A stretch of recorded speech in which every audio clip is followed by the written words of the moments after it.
Hi, everybody. All right, so we're getting started here. Finally, it's been a bit. Sorry it's taken me so long to actually get together with you. See if we can get this a little less foggy here. It's a rainy day here in the mountains, so the camera's a little foggy. We'll make it work. Thanks for being with me. All right, let's get grounded. I'm not grounded very well at the moment, so I'm working on it here. But I've got a lot to share with you. It's been a bit, and I'm sorry about that. Everybody's better now on my end, and it's been back to back to back stuff. But there's a reason for that, and it's because health is one of my sort of weak points, and I think health, relationships, and money. And I mean, geez, those are really important.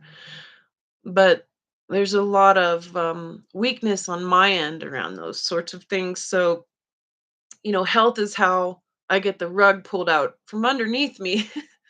and um and I tried to be accommodating and like compensate, and I tried to take you on a little tour of my farm. In the video I said something um in the video that didn't go over well and with YouTube, so that got pulled. And I want to, but this is about mysticism, and I want you to understand what what what lesson I learned out of that. Um, Shortly after that happened, one of my animals was killed suddenly, died mysteriously. And so these are the kinds of reasons why we probably should be careful about what we put on social media. So you don't want to show people your private life. I've stopped being on social media for a long time. I have accounts up. I mean, I started being on Facebook when it first came out. Um, But we need to be really careful with that stuff. So, unfortunately, if you want to come see me and my farm, you'll have to come see me. But that's a good thing. I hope that you will if you'd like to. Um but that means, that we have to be really careful. We have to suss that out. We have to be wise about how we offer our energy. And that's the lesson in mysticism. You want to strategically be wise about how you share certain things. All right, so now you know what happened with that. Um, but let's move forward to something more important. Right now, we have this wave of consciousness, right, that we've been talking about for months since January.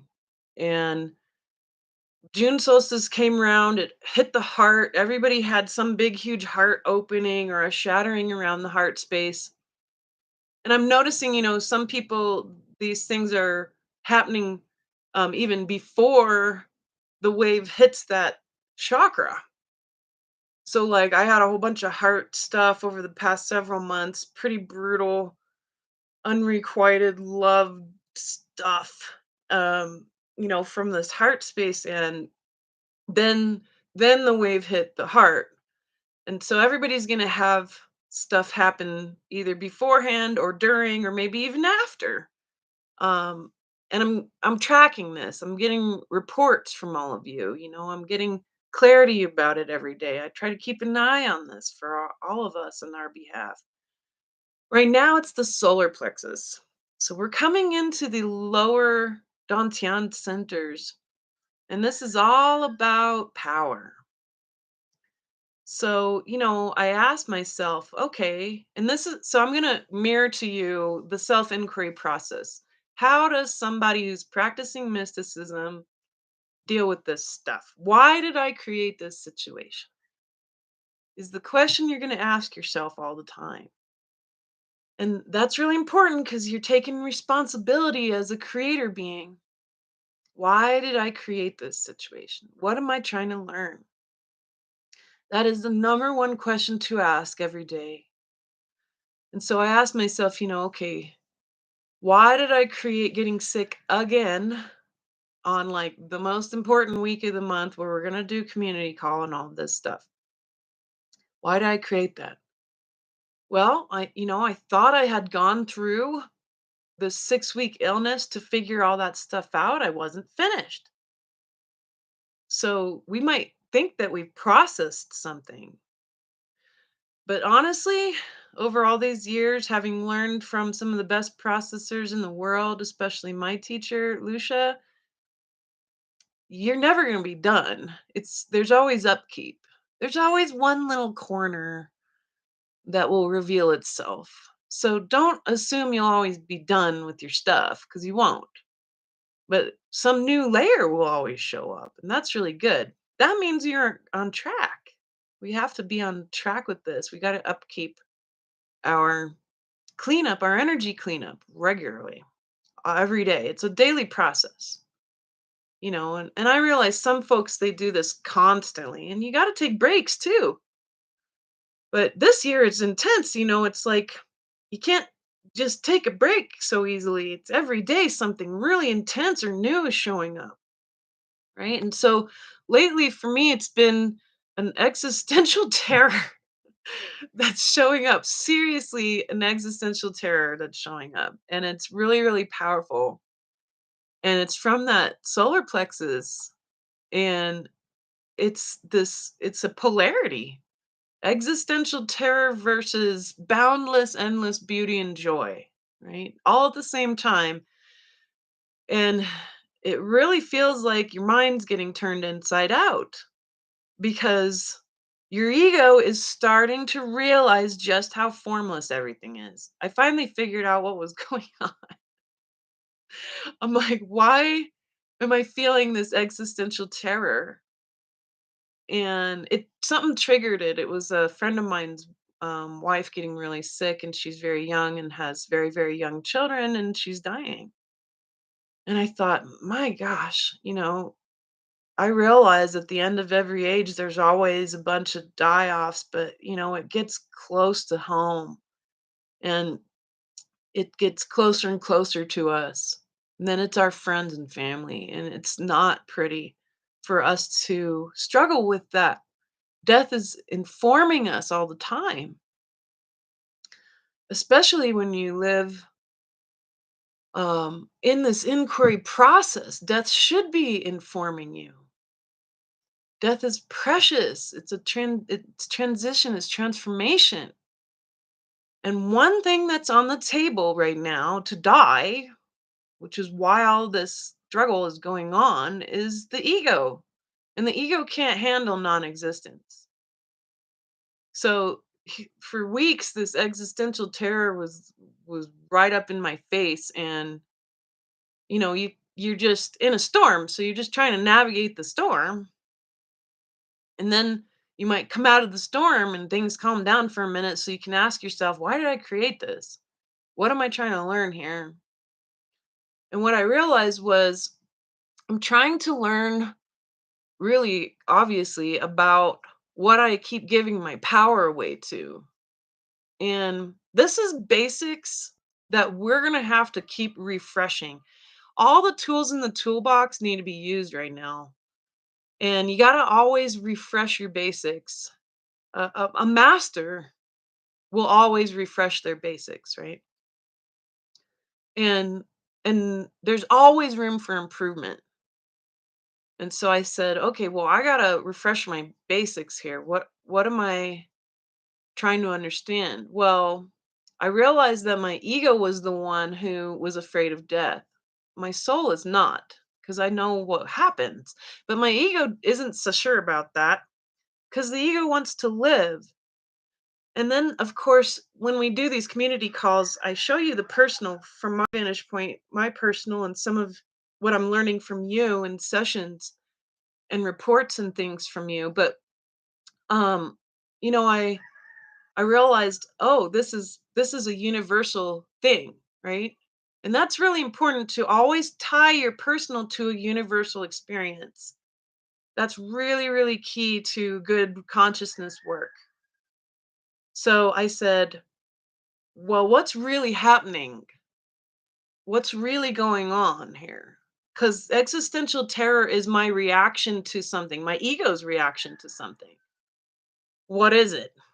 Well, it's formlessness. The ego doesn't like formlessness. It doesn't like timelessness. It certainly doesn't want to be the universe. It wants to be itself. And even more so, it doesn't want to have anything to do with the void. And the void is stillness. The void is the light without a source. The void is from which all things arise. And the ego doesn't want anything to do with that because that means it has to be still. The ego moves, it wants to move, and it wants to be in control, and it wants to help, and it wants to be accommodating, and it wants to, you know, it wants to have things to hold on to. And that's not what's going on. The earth is becoming more and more formless as fast as she is going through an electromagnetic excursion, which is very literal. The electromagnetic field of the earth is about 40% disappeared now, and it's happening faster and faster, and it will get to zero, which means a lot for us. It means true change is upon us, and it's around us. So of course that's going to trigger existential terror of the ego. And of course that's going to trigger me to get really sick again for a whole week. At least it was just 1 week this time. Because my ego can't handle it, and when my ego can't handle it, it says, "I'm gonna pull the rug out from underneath Elizabeth again so that I can have a break." Because 'Cause I'm always chipping away at that ego, and my ego's big, it's very strong, and it says, like, "No, no, I don't want you to dissolve me, I want to exist."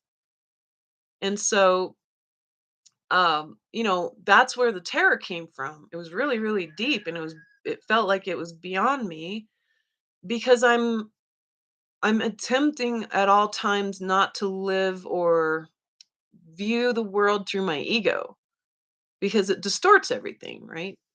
And ego is um specifically ego is attachment, it's resistance, it's expectations, and it's judgment, right? And those things are born of trauma. They're born of experiences we've had. And the ego will especially cling to trauma because the ego looks at trauma and says, "I told you so. I told you so. I told you you had to doubt yourself because you made this wrong decision." But that's not what the soul says. The soul says, "We created this for a reason. We need to learn something more." And so the soul's voice won't sound like fear of death. The soul's voice won't sound like resistance to formlessness. The soul's voice won't expect anything because everything's perfect already. Now, that's a pretty radical place to be. That's a dimension of consciousness, perfection. Um and the earth is headed that direction. She's actualizing, she's integrated and actualized love. She's actualizing the ninth dimension. And when you're hanging out in love, you have to really see real clearly when you are not loving yourself. And that's really what's coming up in the body as this wave of dense consciousness crashes into our lower dantians. How are you leaking energy? Because you're not loving yourself 100%. Because you keep beating yourself up, because you keep thinking that there was something you could say or do to make it better. You kept thinking it was you. That's the ego. It's not you. You're the universe. And you're only going to be in a refinement process for every single second of your life. There isn't an end to it. That's the amazing journey of enlightenment. It's that there's not an end to the process of refining who you are.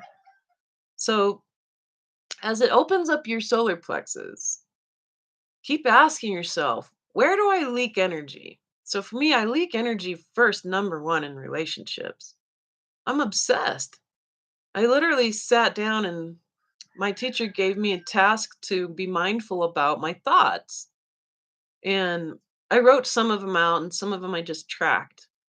But I spend an insane amount of time thinking about relationships, about other people who I really care about. And it's a terrible mess because most of my feelings I feel unrequited about. I feel like I love them so much and I wish they would love me the same way. That's crazy. That's so egoic, right? So my ego really has a hold of my mind a lot. And it's always saying, well, maybe there's something you could do or say better. There's something wrong with you. And that's not what's going on. The source field from which all things arise, including all those people, loves me endlessly. I am that. So loving me is supposed to be what I'm doing. I should be obsessed with loving me, and I'm not. I'm worried about other people loving me. And then I spend a lot of time worrying about money, and I think everybody does, but to a certain extent, we're programmed to. That's a giant, massive leak of energy. And, I think that the monetary systems, they're crumbling big time right now. And it's kind of amazing because we're at a really interesting time. Everything's getting really formless. They're even trying to get rid of cash. I mean, seriously. So as the earth gets formless, there's going to be an attempt to sort of mimic or copy this formless energy and have control over it. And notice that there's certain things that are coming up where it's like, that's not truly formless because it's all about control. So notice that control is going to be the balance out. This whole control over death or like obsessive control over relationships or money, these things are going to be um, coming up. Control is part of the solar plexus too. And so as you discover this formlessness, notice how everything out around you is reacting to it, right? There's going to be an act or an attempt by groups of people and maybe even yourself to control this stuff. And that's not going to work. It just won't work. And that's key. So notice that you're going to leak a lot of energy into trying to be in control. Um, I'm noticing that. I'm trying to control relationships. I'm trying to control things that really, I'm just wasting energy. I'm trying to control money. What? Like, you can only do so much in a day. And, I miss a bunch of sessions and I want to get them done the next day, and then I get burned out and sick again. So it's a process, it's a cycle. You have to really back up. You have to back up and say, all right, why am I so afraid of being out of control? Is out of control really going to kill me? Well, no, because out of control is just a frequency. Formlessness is also very much, although it's very physical, it's a frequency too. Wanting people to love me, that's a frequency. And my ego really wants that. Why? So, this inquiry, constantly inquiring, why does my ego want all these people to love me? Why do I obsess about friendship and love? And it's always going to tie back to often trauma. And that makes sense. Um, so then all that's doing is going to show you what pot you didn't scrub clean enough. That's it. So I have a lot to process. I have to process friendship stuff. I was always the new kid. I got brutally bullied and I was treated bad and lots of bad things happened to me as a kid around friendship and being the new kid and moving all the time.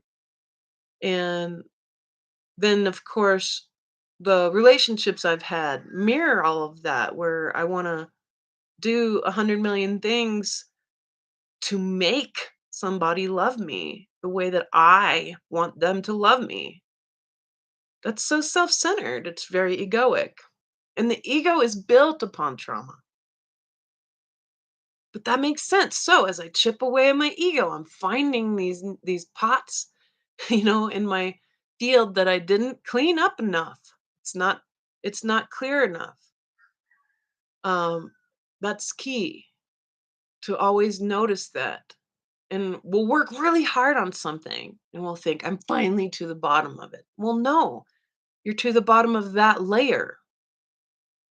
And there's layers beyond you. There's genetic layers even that are going to affect all this too.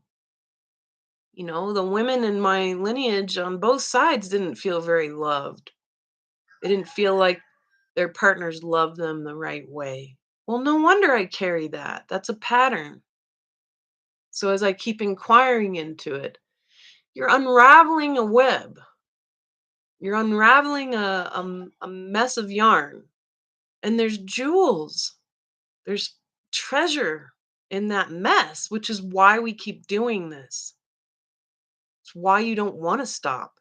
Because when you do have those breakthroughs, they're profound. And when you have them, they feel really beautiful. You feel the universal self a little more coming online, a little more. So we need to be very, very wise right now because it's coming deeper and deeper into our power centers. And then it's coming into the root. And the divine feminine isn't going to put up with the lack of respect around the feminine conduit of power. But more so, the divine feminine, she's got to shake things up so that these systems will crumble properly and fall in their footprint so we can rebuild better.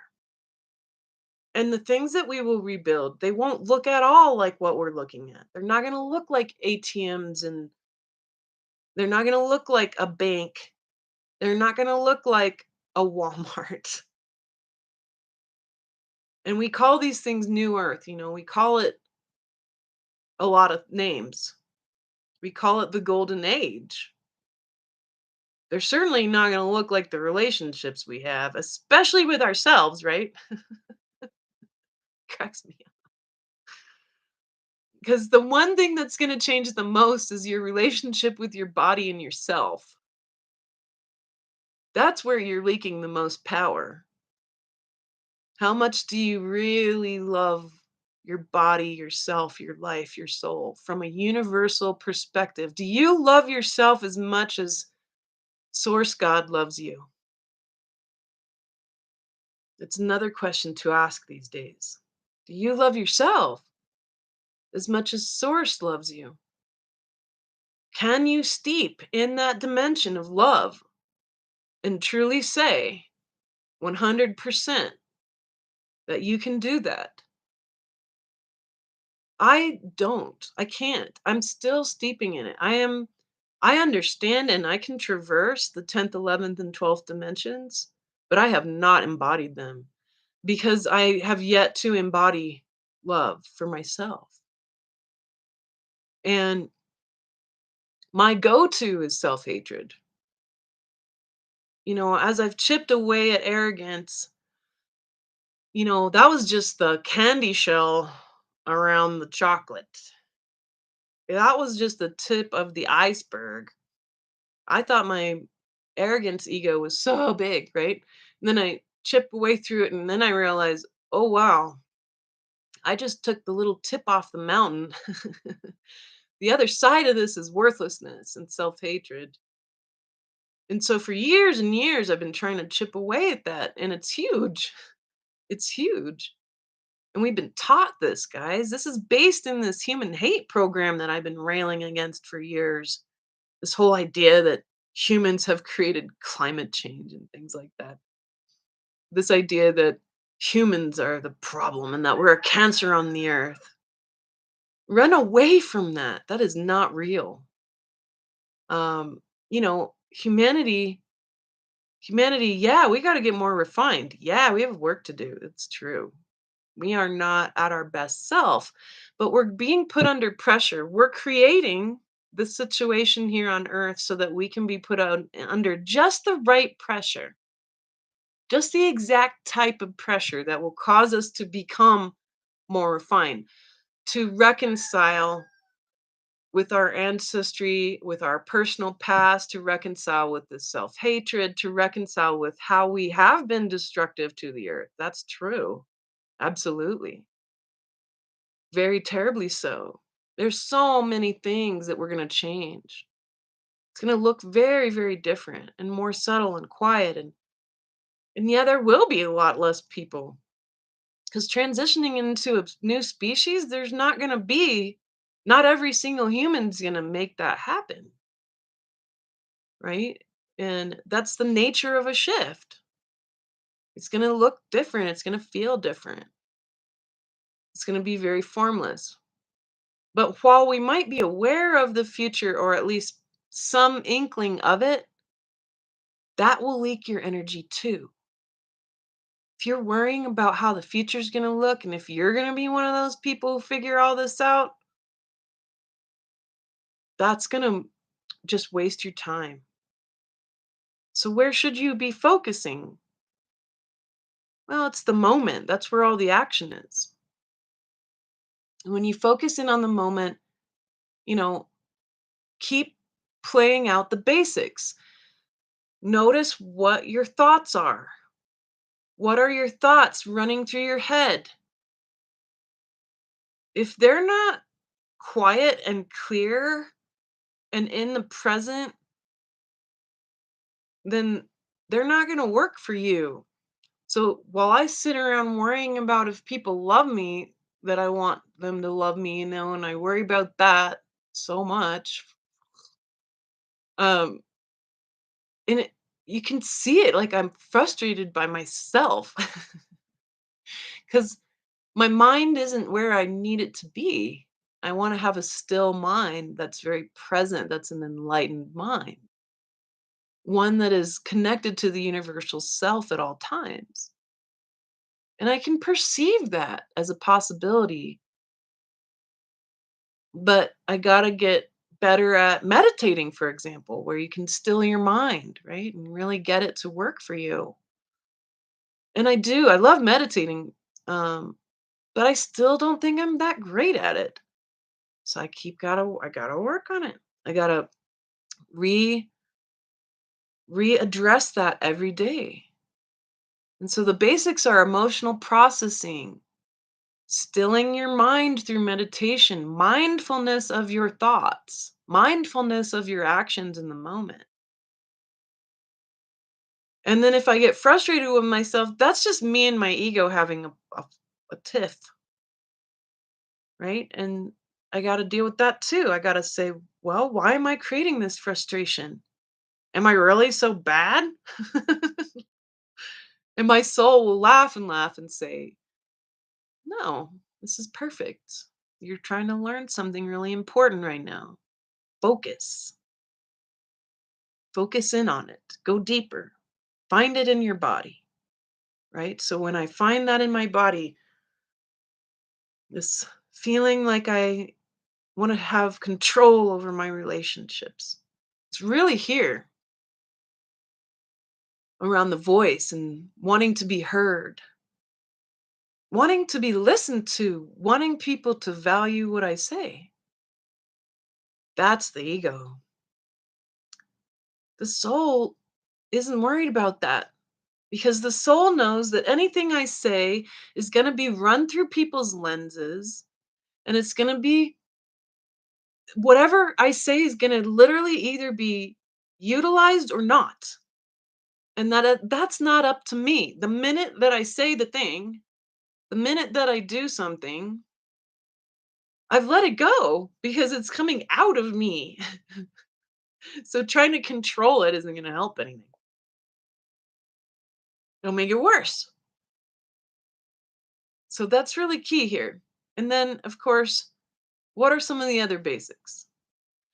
Well, I think life recapitulation is key because, especially now, because as we come into the lower Dantian center where all this power is, it's going to be really important for you to take a fine tooth comb and get all the rest of those treasures through life recapitulation, really looking at your life systematically in a very specific way to gather the greatest information. Where did you leak the most energy?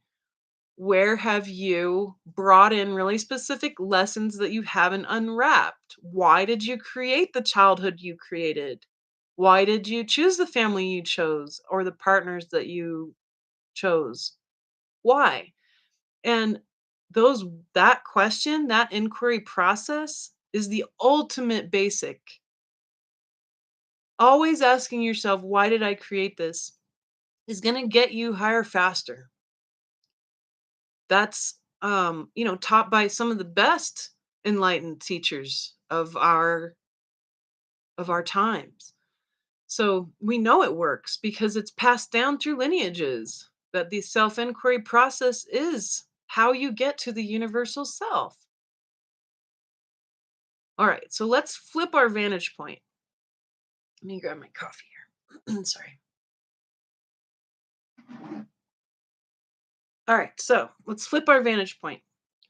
We're going to really focus in on how this is the universal. What's going on with the universal? And that's key because if you can understand that, then you're understanding where your personal self is going. Because the personal self's going to have to dissolve into this universal state. So let's look at that really quick. All right, so when it comes down to it, the earth is going into a formless state like she does every 12,000 years. You picked to be here at the end of this age, and it's more than just any normal end of any age, okay? It is the end of the ages of ages. This is an 800,000 year cycle. So there's cycles within cycles, right? And the the big ones that are most dramatic on this planet are the 12,000 year galactic cycles, where the galactic current sheet comes around every 12,000 years and has a dramatic effect on our planet. And we know this from the geological and archaeological records that this is true. And so this is what we would call the disaster cycle, or at least the galactic cycle. But then there's another larger cycle that's beyond just the solar system, and it's the 800,000 year cycle. And that's 66 12,000 year cycles. We're here at the 66th 12,000 year cycle from when humanity became Homo sapiens. So the last time that humans shifted in from one species to another in this technological embodiment, the human DNA was from Homo erectus to Homo sapien. That was 800,000 years ago. I know that some books are going to tell you otherwise, but I guarantee you over the next few years, as disclosure starts to happen about true history, that's what people are going to decide on eventually. So we're at the 66th 12,000 year cycle. And that's happening right now. So you're in it. So it's a big deal. And it's time for another species shift, which ultimately always sucks because when you are being asked to become a new species, it's not pretty. It's not it's not uh, a gentle transition. It's the death of another species, guys. It's the death. It's time for Homo sapien to be done. The thinking man, the thinking human. It's time for that to be finished. That's okay. That's part of the problem. We can't keep being attached to stuff, especially if you're going to do a transition. So we can't be attached to financial systems. We can't be attached to how people do things these days. It's not going to work anymore. It really hasn't worked that well for us. We're going to learn how to do things better. And that's because as we move into it, it's going to become more apparent that we're deeply spiritual beings. I believe that the new species will be called Homo luminous. I'm not the only one who believes that or knows that. There's lots of people who have been talking about and that the changes you're seeing on the earth, especially with climate and the sun, these are all due to a galactic change. It's farther beyond the human um ability than you think. And the science is starting to unravel that for us so that the truth is more available now about what's really happening. We're heading into an ice age because that's what the earth has to do. She has things that she has to do, and that cycle is known. And so pay attention to that because that's going to be it's going to have a dramatic effect on us. And if you buy into humans being always the problem, then you're not going to be able to make these changes so that you can embrace the earth saying, I will show you how to survive. She always has. She has that right there available to you, available to us. She wants you to know how to survive.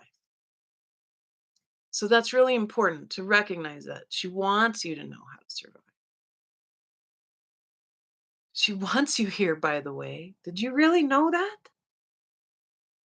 That the earth wants humanity to be better?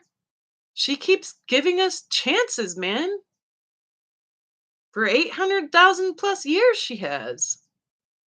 She keeps giving us opportunities to be better and better and better at working in harmony with her and natural law. So, humans not following natural law, yeah, that's totally been up to us. That's for sure. But the earth, she has a lot more power over us, and the sun has even more power over us than we're giving them credit. So we should give them credit because, oh man, talk about feeling small. At the same time, your inner work will affect reality. That's a guarantee. The more you work on yourself, the more it changes the world. The more natural law can come in. Sort of like as you change your trauma patterns, your soul takes over. So I was beating myself up earlier in front of you so you can see actually what is really happening. I'm not by any means perfect. I'm transparent. I'm vulnerable about what I go through. Um because I know how important and valuable it is. But the other side of it is successes, right? Successes around the chipping away. And I've been able to manifest more and more situations where I have better and better opportunities to do better, to be more clear, to stop obsessing with stuff through my ego, to be more and more aware of the universal self. It's a little more every day. And I feel like I'm on a trajectory now that is inevitable because I won't let up. My spiritual life is the most important thing to me. And that is something I never stop working on. From the minute I wake up, even in my dreams, I'm working on it. So, that's the center of my life is my spiritual practice and my path. Um, a path which actually, you know, is not outside of you. It's inside of you. That's why we kind of got to call off the search. You can't keep seeking outside yourself. It's an inner world, an inner path. The dimensions are inside of you and they lead home to the universe so that there's nothing separate from you anymore. I get glimpses of that. Because of this work, I get to actually have feelings of it regularly, and I'm around a wonderful teacher who has that all the time. I see that and I get called out and I love it. I love it when people point stuff out to me. I want to be in integrity. I want to be as universal as possible. And I'm I I do have to point out that that being a process, it's something that is very well established. So there's successes here too. And you need to be able to balance that out. You can't always beat yourself up about not being the universal self yet. The truth is that you already are. You're just trying to unravel the things that think that they're not.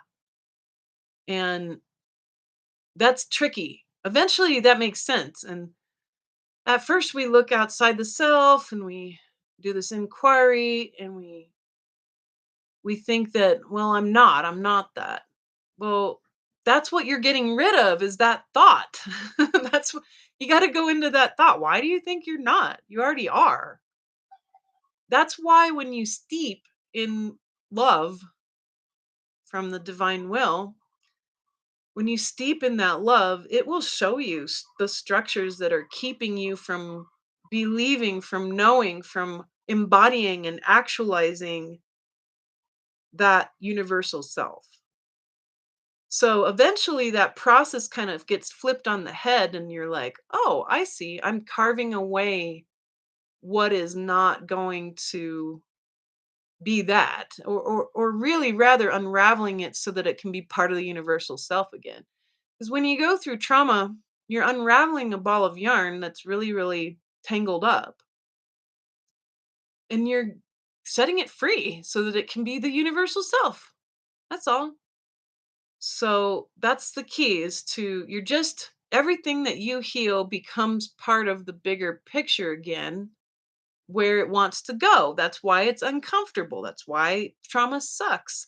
That's why this stuff is painful. That's why these thoughts are painful because they want to be part of the universal self. And when we look at where we're at in space, gosh, it's weird. There is some crazy stuff coming from space. I don't remember anything like this from any past life that I've ever had. I don't remember having the kind of wavelengths of light and frequency that we're being bombarded with. This is new. So, guys, gosh, give yourself a break. Saying that to myself too. Um, you know, I got to give myself a bit of a break. We're in new waters here. We've never navigated this before. This is new. This is a different part of the universe. Gosh, that means that means something kind of cool. That means that you're on the cutting edge. There's not anybody better than you. There's no one person with answers. There aren't any guides or angels who know exactly what's going on because they're in a new place in space too. For like literally, our galaxy is in a brand new place in space. And we're getting bombarded by stuff that we don't even have tools to measure, and neither do they, by the way. All of your guides and angels, they don't have tools to measure this stuff. They're just as amazed and confused as I am, or you are. So give yourself some gentleness here. But the good news is new stuff from space. That means new games, new things to play with, a new palette, new tools, new methods are going to start showing up. They already are. I love talking to all of you because all these people are like, "Oh my gosh, there's this new stuff coming up. I've never heard of any of this stuff. Like, I don't know if anybody's talking about this." Like, but that's the beauty of Source. Source already created all this stuff. Source already knows. Source already created what's possible and what's not possible. Source Source has it all covered. So don't worry about whether or not you're making it up or not. You can't really make up anything new. The source field already made everything. You're in the discovery process of it. That's what's fun about it. So don't worry if you're making if like people often say to me, "Am I just making stuff up?" Like, no, you can't make anything up. It's coming through you. So just pay attention to it, value it, and then let it go if you have to. I remember at one point I was working with the ancient templates of wisdom about a decade ago. Well, it's been longer than that. 15 years almost. Almost 13. Um and I got really into it and I spent years with it. I built this huge website. I taught 94 classes about 94 ancient templates of wisdom and all this stuff. I built this huge business around it. And then one day it wasn't needed anymore.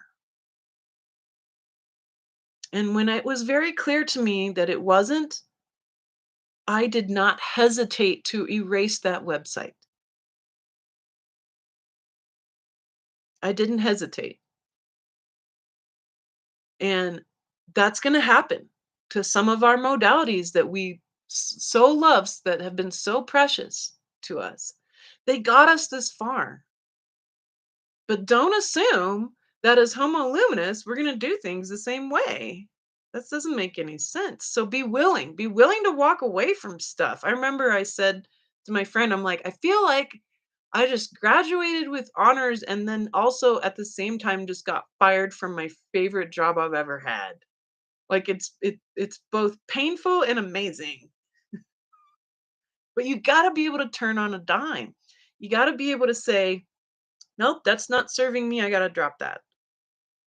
Nope, that was the wrong move. I'm going to fix this grave mistake and turn right round and walk out and shut the door and lock it." And not even make a second guess.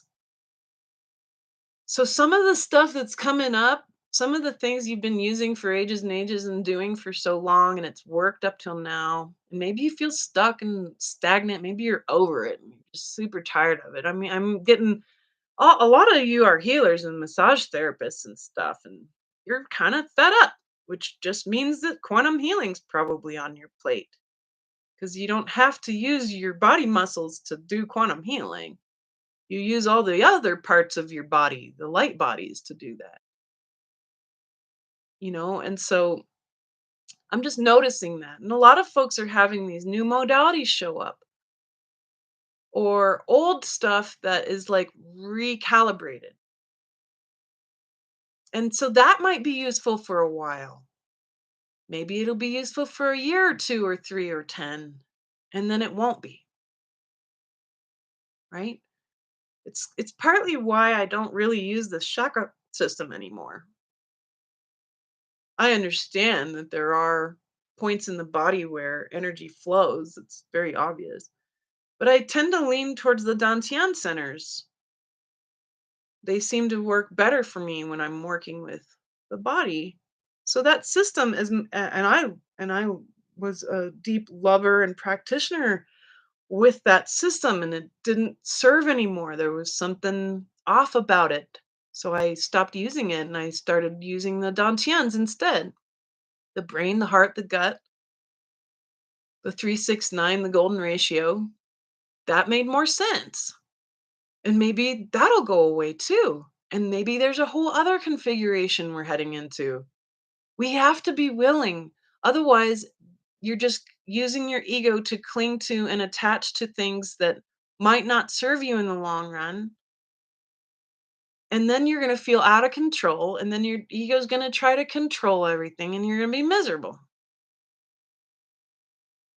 So if you're willing to shed this stuff and just drop whatever you got to drop so that you can be open to being a conduit for new things. That's why you want to do it. You got to be lightweight. You cannot carry a bag full of all the things that you want to be attached to when you go into formlessness. It's not going to work. The less structure, the better. And the earth is telling you this. It's not just me. The earth's the one who's making everybody have these existential freakouts because the ego realizes it can't keep living like this. And this whole terror of death stuff has to go away. That's a big baggage that we all carry. And that's a program, and that program's old. That program's from the beginning of Homo sapien. And there's nothing to be afraid of. No, no, no, no, no. Death is amazing. It's getting there that sucks. The process of death, that's the thing. That's the thing we need to refine more. I think conscious death is so on the table right now. I don't know a lot about it. I have to admit it's really in my attention. I don't know a whole lot about it. I mean, in watching people I care about go through these processes, as they're aging and deciding, hey, it looks like I might be leaving my body in the next year, 5 years, 10 years, whatever. That's a process, and it's a very slow unraveling for some. Sometimes death is swift. That's why we have adages in our language about that. Like, well, at least it was fast, right? So that's on the table. We have to relook at all that. We got to look at how we as individuals and humanity in general haven't been following natural law, which is why the earth, whatever qualms she has, that's what's on the table. Plastic in the ocean, for example. Um, and then of course, our fear of death, which is one of the greatest things that keeps you enslaved. Lord, it's terrible. And this whole thing about money and leaking energy around money. And of course, like I pointed out for myself, leaking energy around relationships. Um, my ego actually thinks that I love perfectly. Isn't that interesting? And that in my perfect love, I want everybody else to love me perfectly. That sounds kind of insane, doesn't it? Because the ego is a little bit insane. The ego is a little bit of a psychopath. You know why? Because the ego had to be a little psychopathic to get you through a psychopathic culture. And we're at the end. We're at the end of that psychopathic culture, and the ego's like, "What do you mean we have to be, you know, nice and kind and normal now? What do you mean we can't be selfish? What do you mean it's not all about me?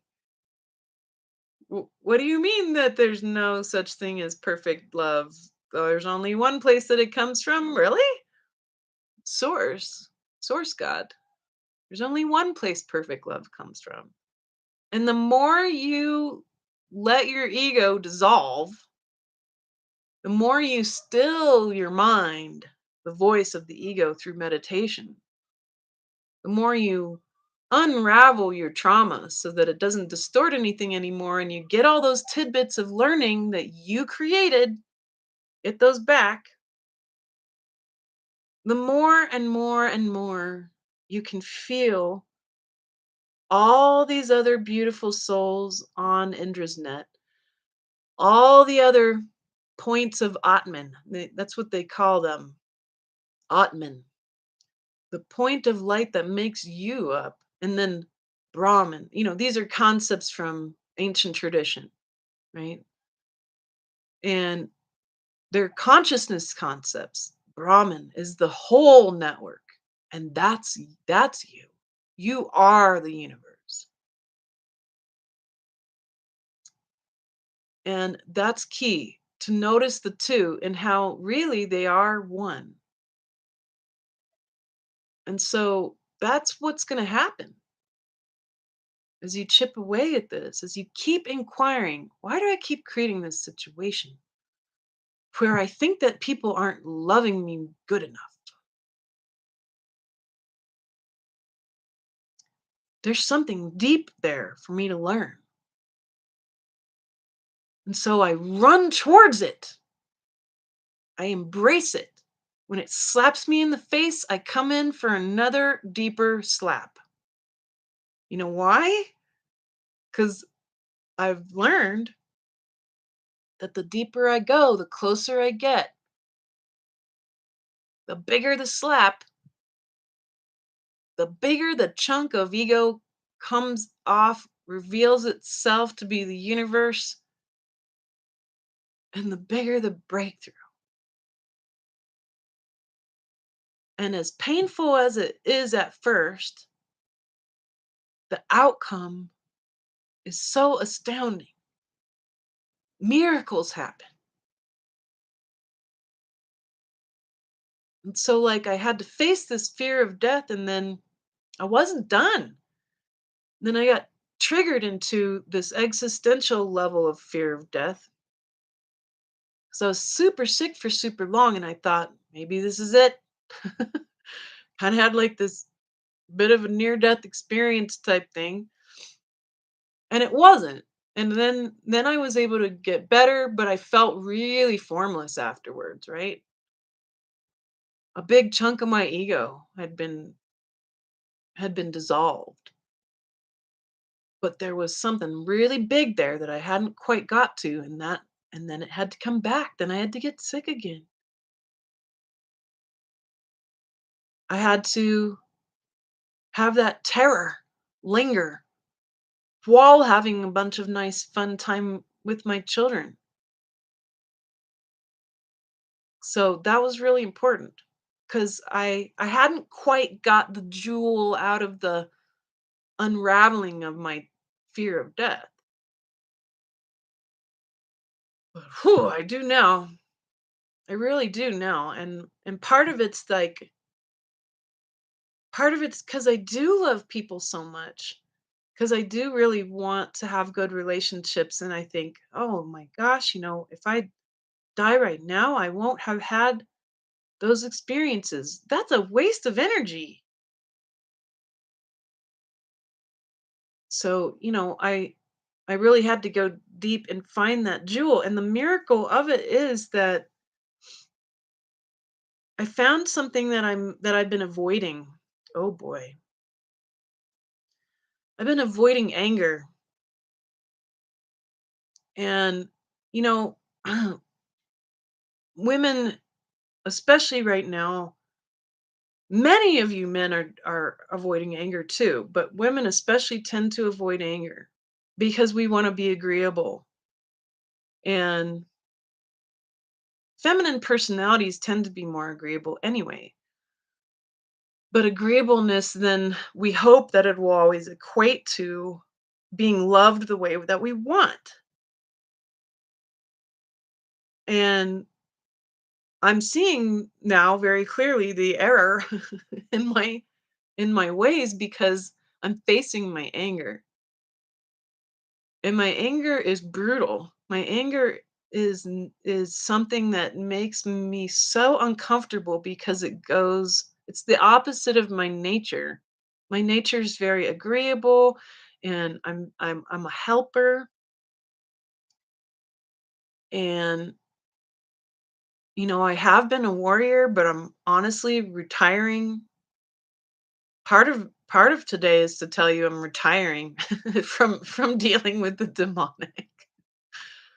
I'm so over it. I've been fighting demons for 40 years and many lifetimes, and I'm done with that war. I'm tired. I want to retire from being a warrior. I don't think I'm meant to be a warrior this time. I think that I have been for a very, very long time on this planet, been a warrior. But what I believe I'm meant to be doing now is something that I have not done before, which is to be a sovereign and an oracle. And I don't know how to do that. So I'm learning. I'm doing something new now. I have a new way of working. And I realize now that um I really had to do the things I had to do before that, and all of these battles and all this war, spiritual war that's being waged around us because of us, despite us. Um I had to because I'm here to teach you. I'm heading towards being a teacher, and it's something that I've been trying to cultivate. I'm not perfect at it. I'm not a master teacher yet, but that's where I'm heading. And then I can teach you. Then I can teach you if you need to do this spiritual battle, I can teach you how to do that, right? And I can help you to do quantum healing and move away from physical work like that. These are the kinds of things that I'm heading into. And so notice that too. Some of the skill sets that you've carried with you that's got you this far, they might have to drop away too. You might have to retire and try a different skill set that you have never tried before. Some of you out here are really good psychics and you really underestimate it. And you think that you're bad because of, programming or whatever, or that your third eye is hopelessly shut. Most of the time when I talk to you all, that's not what's going on. And many of you are excellent psychics. So I really think that there's going to be like this huge wave of people who kind of they drop the other stuff and they're like, now I'm going to work on being a psychic warrior or a psychic healer, and stuff that you combinations of things, a psychic alchemist, things that you hadn't tried before, because that's what's time to do that kind of stuff. This is your chance to do something new. In none of the lifetimes that I've had on this planet have I been a sovereign oracle. I've never done that. So I like that. I like that I get to do something new, that I have no idea what I'm doing. It's pretty fun. So I'm working on this sovereignty thing. What does that mean? How do I do that? How do I let that move through my body? How does it come through from source and my soul? How do I make sure it doesn't get distorted by my trauma and my ego and my obsessiveness around relationship? And honestly, I think that's why that one big, huge obsession is on the table for me to be done with, because as a sovereign, you can't be doing that. Your service is to be a conduit of light, to be a beacon of light, not fussing about relationships. Does a queen fuss about relationships? No, not a good queen, right? Not a good king. A good king won't do that. Good king is, trusts that source is going to bring the exact right relationships and at the exact right times and the exact problems at the exact right time for you to learn, so that you can continue to become the universe while you're in a body. So that's what I'm noticing now for all of us. And through sessions with you, I'm seeing this happen over and over and over again. All of you saying, you know, I've been waiting for a while. I'm kind of like in this in between space. I feel a little trapped, stuck, stagnant. Feel like I'm on pause. That's because you're being asked to change your dress. You're asked to wear a new suit to the next party. The Homo Luminous party, you can't dress the same way that you were dressing for 800,000 years. It's a new party. And we get all this new energy, this new light that's coming through for us to play with. So just be open. Be excited about what's new. If you need to grieve the old, then do it, but do it through ritual. Rituals help with this stuff. Ritually saying goodbye to the way I've had relationships is on my plate right now. This weekend I'm going to do that. Take the opportunity to use the power of ritual to help yourself make changes and do these transitions. make it yours or use traditions that you trust, right? I was brought up Byzantine Catholic. Praying novenas is extremely powerful way to transition things. Doing Using fire, blessing your household, blessing your children, blessing your family members. Make make these changes through ritual that work. They work because they're part of natural law. It's you actualizing an intention in the physical field so that the source field can do something with it. And all of you who are worried about manifesting, I've noticed this lately too, sort of a universal collective terror around manifesting. Part of it is that the other half of how you manifest has not been taught properly because those books and those stupid movies that they put out ages ago through the new age movement are based in lies and cult stuff. The only way you manifest anything truly is by being generous and giving of your energy and time. And also, if you have something specific that you're trying to manifest, you need to give it up. That's the other half of the equation. You need to give it up. You got to give it to Source and say, Source God, I trust that you will do with this miracles that I cannot imagine. And you'll get stuff, but it'll be oftentimes better than what you thought it was going to be because you are a tiny little drop in the ocean of consciousness, and yet you are all consciousness. So, why would you want to put anything you want in a box? It's not going to work. That's too narrow. There's too many other awesome possibilities that, from your vantage point, you couldn't perceive yet. The other piece is being generous. You need to be generous. You need to give of your time. You need to give of your energy in one way or another. It could literally be by just working with the land or animals. You don't have to necessarily work with people.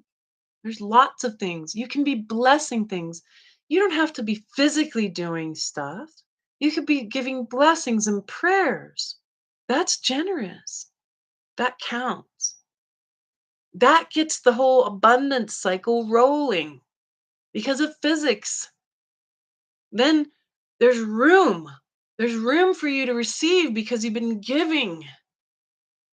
You need to make room. You can't just manifest a brand new couch and then expect that it's going to go very well when the couch shows up and you haven't got rid of your old one.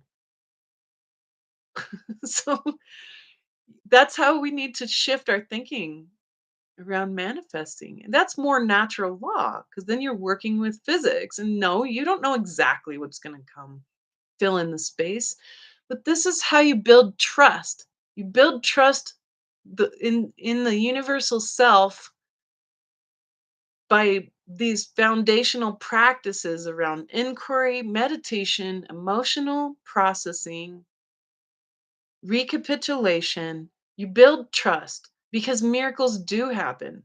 Inevitably, they will because of the nature of natural law.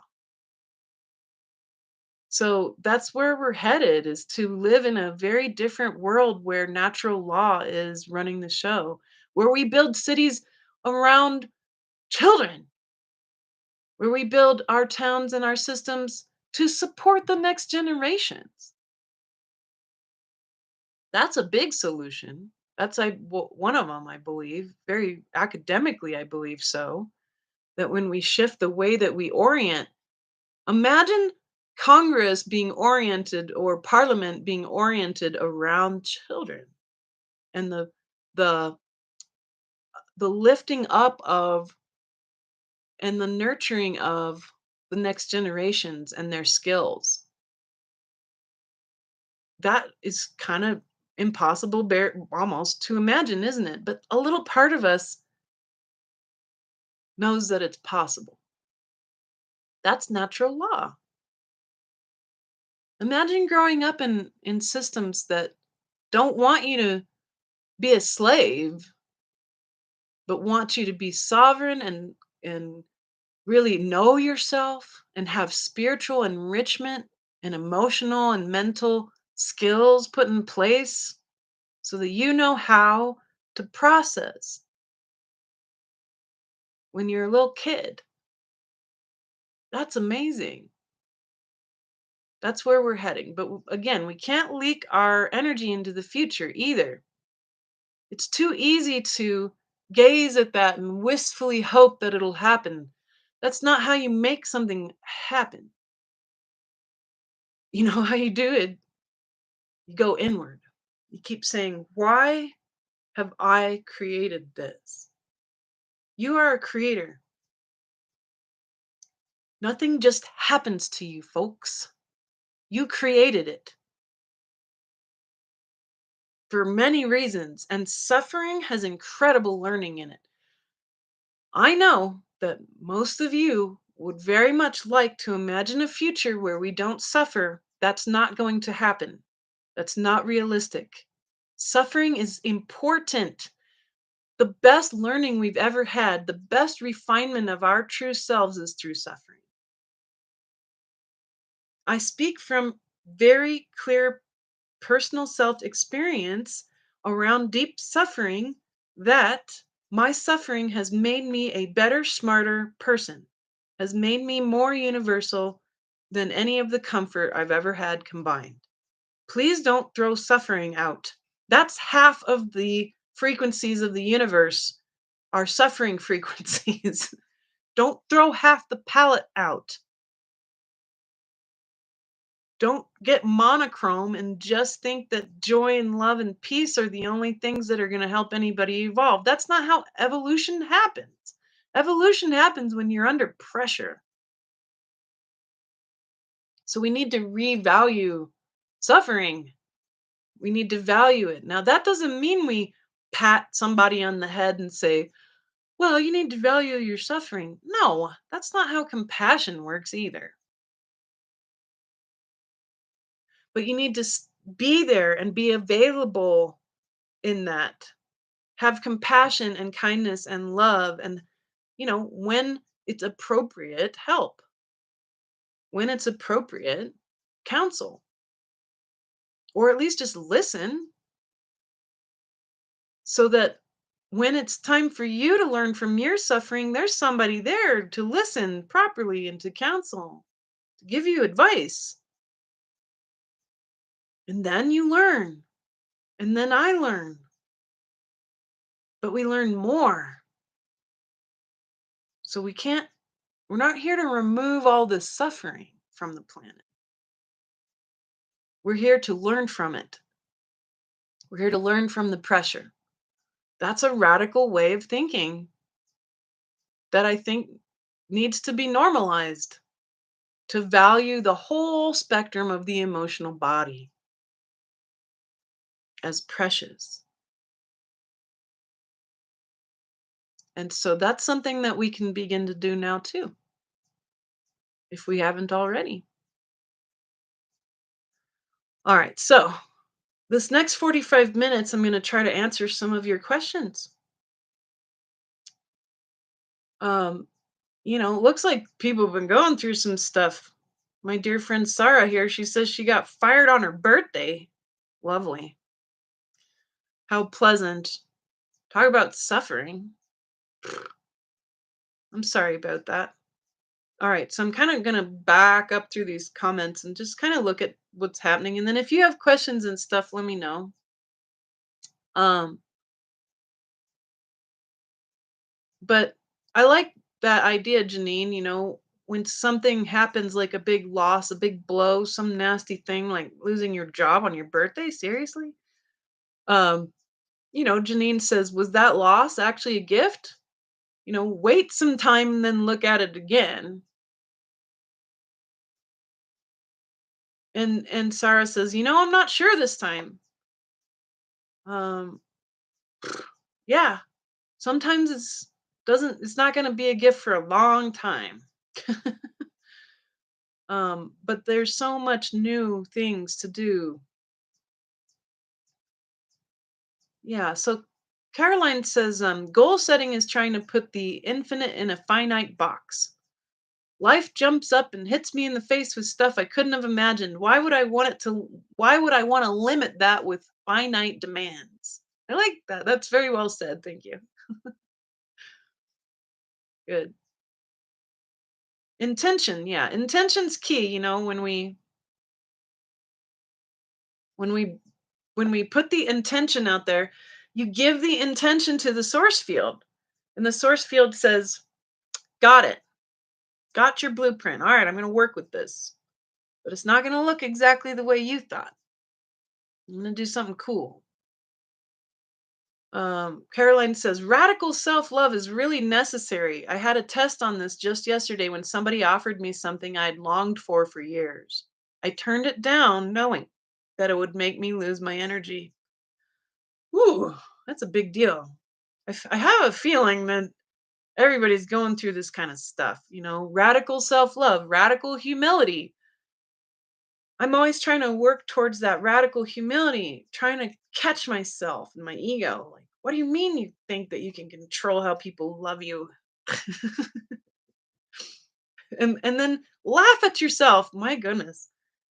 Humor is key here because enlightenment is deeply humorous. All of this is very funny because it's all perfect. When you realize it's all perfect, when you're in that dimension of perfection, very, very high state of being, it's all quite funny. Um, okay, so here's the deal. I forgot to mention this at the beginning, but I had to postpone my last class on advanced remote viewing. And so I meant to announce at the beginning. I'm sorry, I was like distracted by my heater. Um, but I'm gonna do it this coming Tuesday. So on August something. Let me look at my calendar here.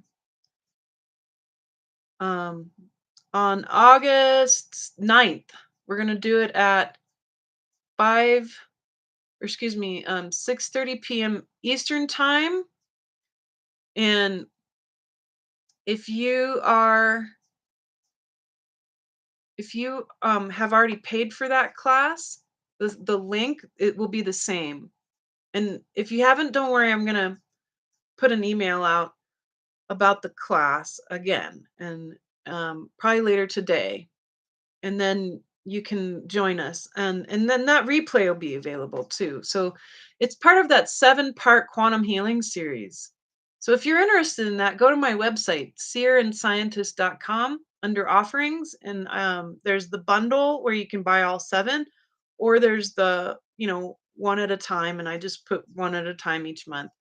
Um, but the quantum healing um, course is as complete as I can make it. So right now we're just at the beginning on module 1 was basic remote viewing. Module 2 is going to be advanced remote viewing. And then we get into practicing with light. I cover addiction. We're going to have a whole class on addiction. I'm very excited about that one. Um, and all these other methods around quantum healing. So it'll be a really nice complete picture for you. And then another class that might be really interesting for those of you wanting to learn quantum healing, one that's already available, that should be instantly available for you on my site. Um, yes, it is called Quantum Healing for Infectious Disease. So take a look at that description too, if that appeals. It's also affordable. I'm trying to make all this affordable for you as much as possible. Um, and then the quantum healing piece is on the table. So as this comes more and more available to you, this quantum healing skill, then that can be something you can transition into creating a business with it. It's very effective. And I feel like it's on the table. It's one of those methods that's going to come through for us as we transition into something new. Um,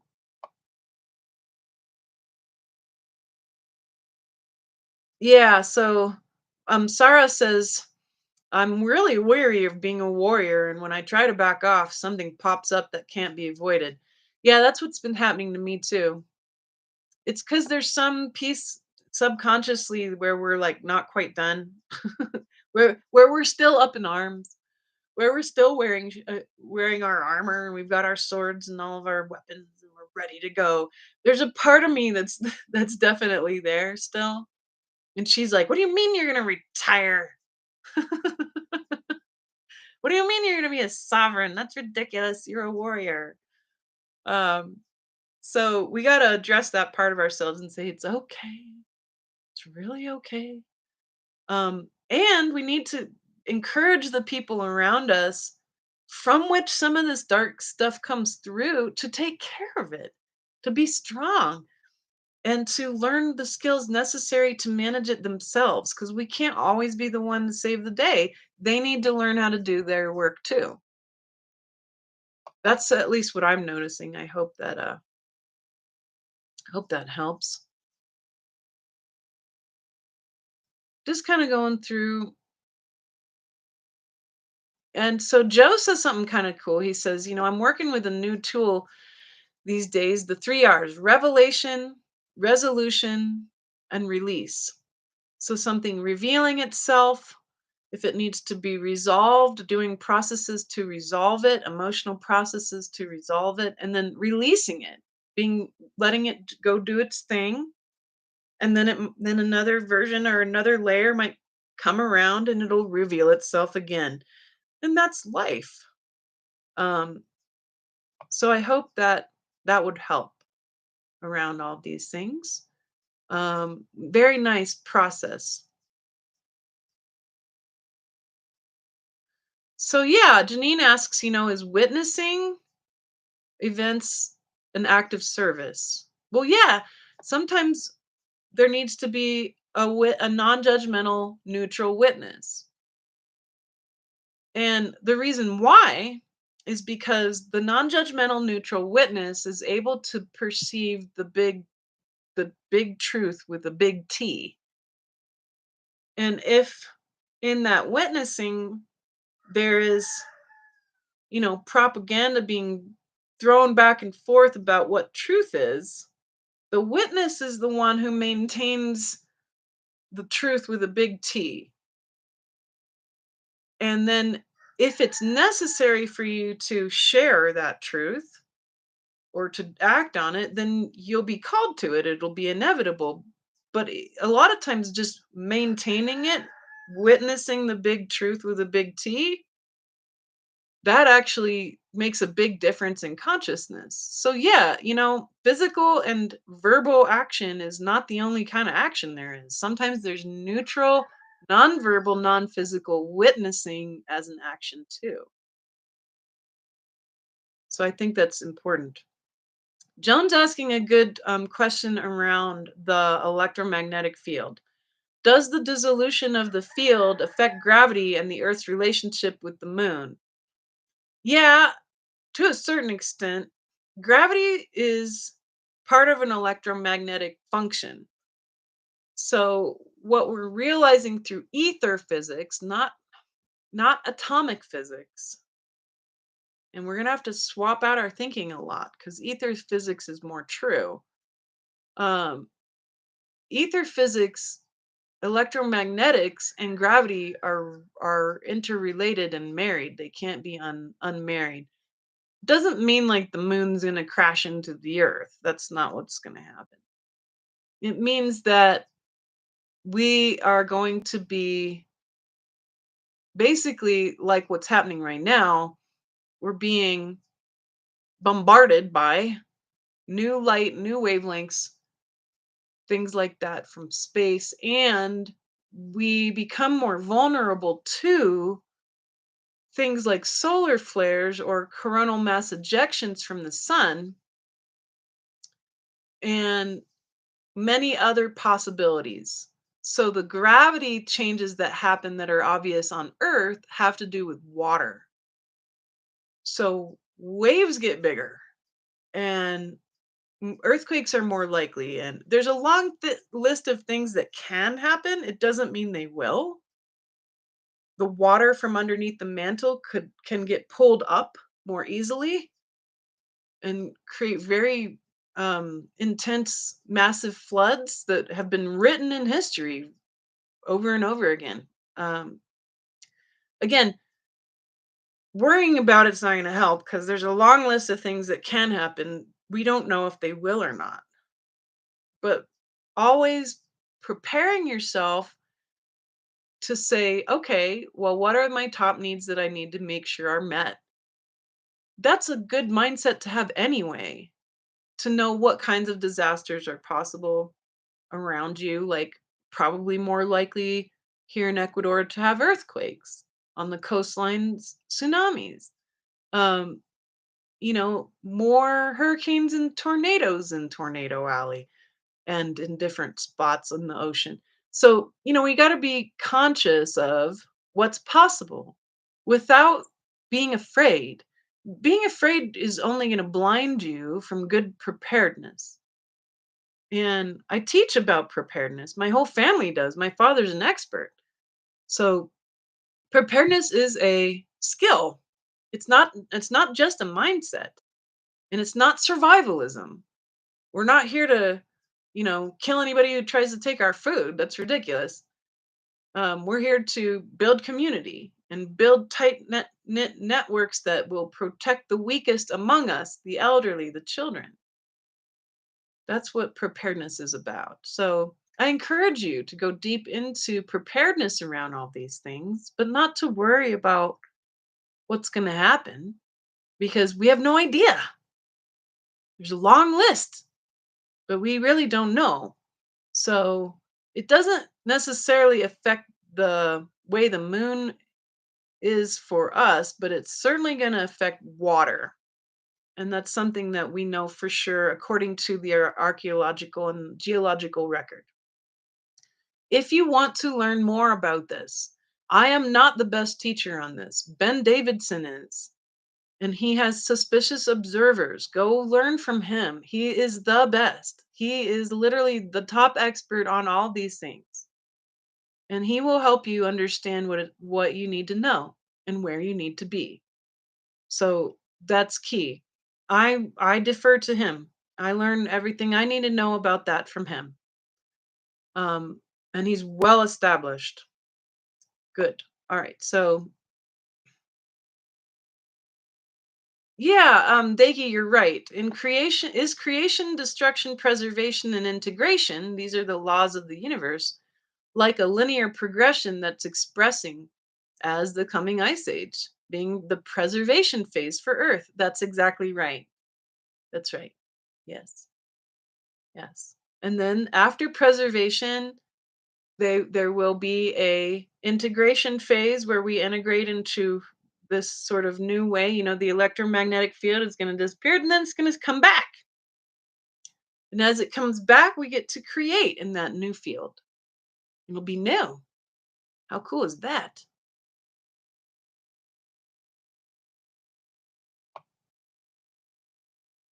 So Alice says, how come we are, I think, as the individual self, if our universal self uses this physical suit freely, or I think maybe you mean can't use it freely and completely.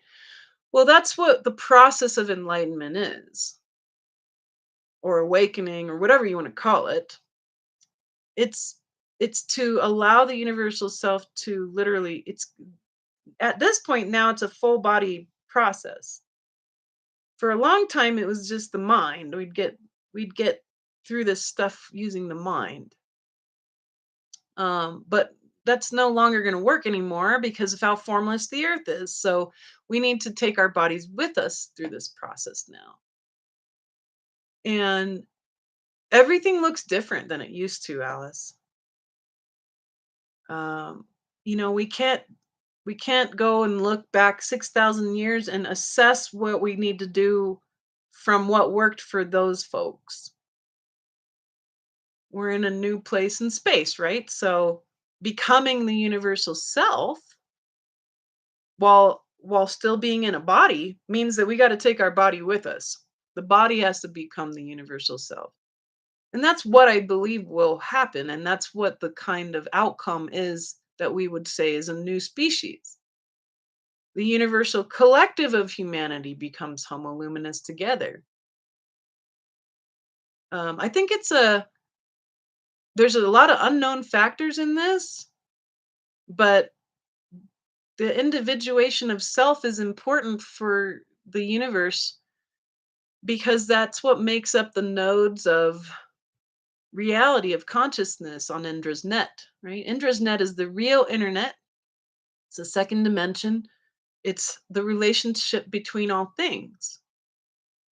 And the the pure version of the relationship between all things is that all of those points on that net, which seem like individual consciousnesses, are actually one consciousness.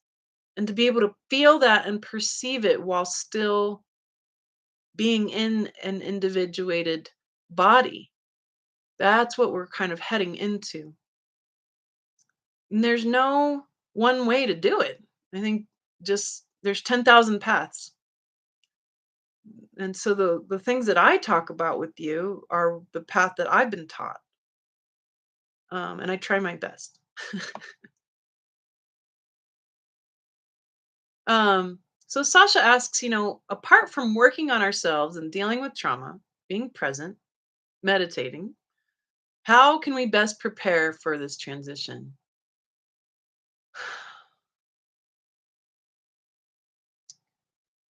I don't know, but I'm asking the source field. How else can we best prepare? Loving ourselves comes up. We need to love. Radical love. Love that unwraps all things. Radical unconditional love. Unconditional love is no joke. It's a deeply radical concept. I really want you to run with that. Unconditional love is a radical concept. When you're hanging out in the library of frequencies and half of them are uncomfortable and half of them are dense and feel like suffering, and you're being asked to value them, to love them unconditionally. That's how radical unconditional love is. Doing your best to value all things in the face of God, to value all things in the face of love, the love of the source of all things. That's what I'm seeing right now as the answer to that question. Radical, unconditional love. It's hard. Yeah, that one's hard, but it's doable. You can do it. If Jesus can do it, if Buddha can do it, you can do it.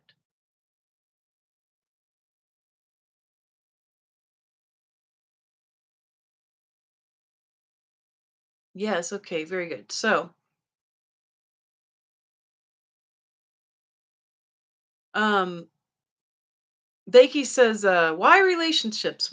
Once the trauma clears from ego, the relationships we give our consent to, money, people, earth, food, water, soul, etc., build conscious awareness and homo luminous culture. Yeah, I think so. I think really when I get to the bottom of all this, the pure version of relationship from a universal standpoint will arise. I'm not there yet. I'm working on it every minute. Good. All right. So I'm scrolling back down to see what else is happening here. Ah, yeah, that's a good question. Um,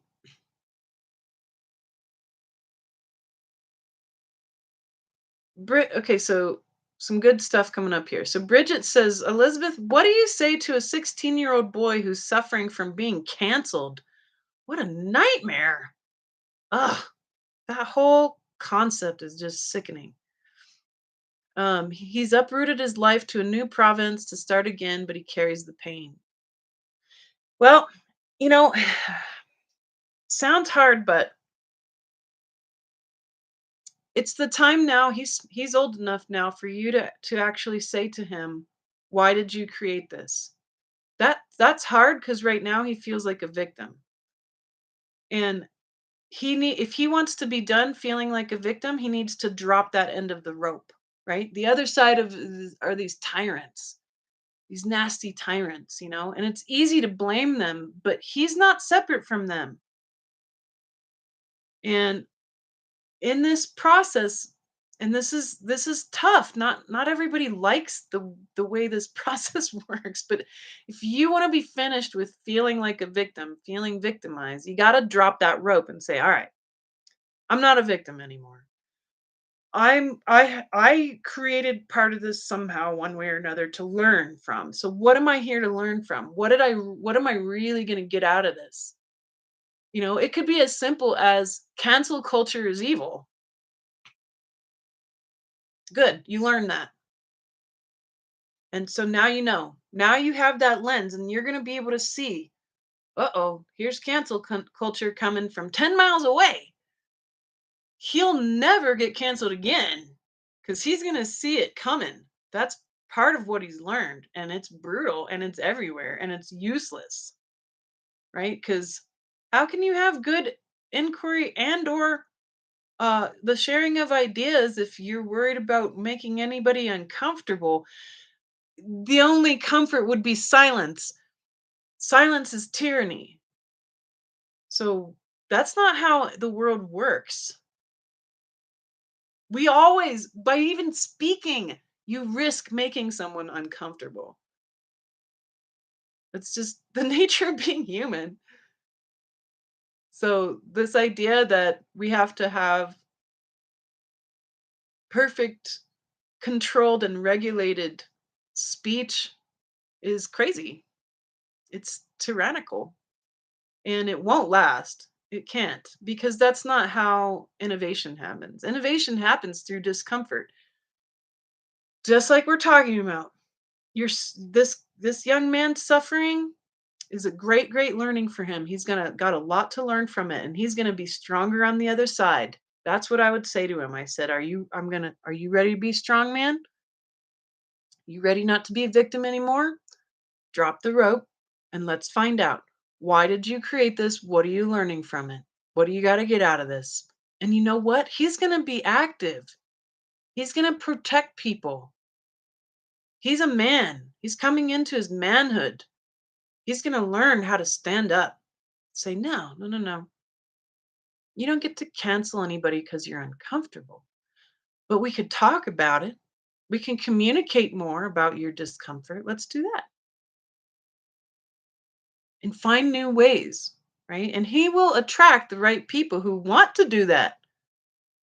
And then he'll find better friends. But yeah, that hurts. That's painful.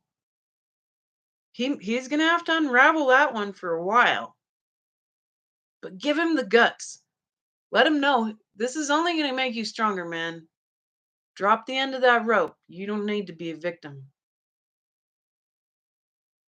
That's what I tell anybody who goes through that kind of stuff.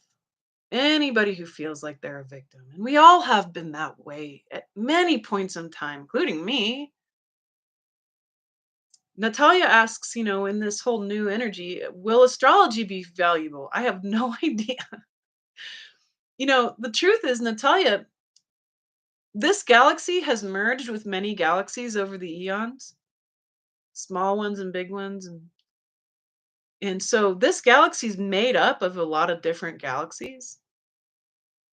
And what we've been using as astrological stuff now is definitely always going to change. And Andromeda right now is on a collision course. We are going to merge with Andromeda. And that means a whole other new way of being, a whole brand new galaxy. Whole lot of other new beings will be here. Ones that don't make any sense at all and or look normal to us because they're from Andromeda. And we're all gonna have to get along. We're gonna have a whole new way of doing things. So I wouldn't attach yourself to that kind of stuff because it's gonna change.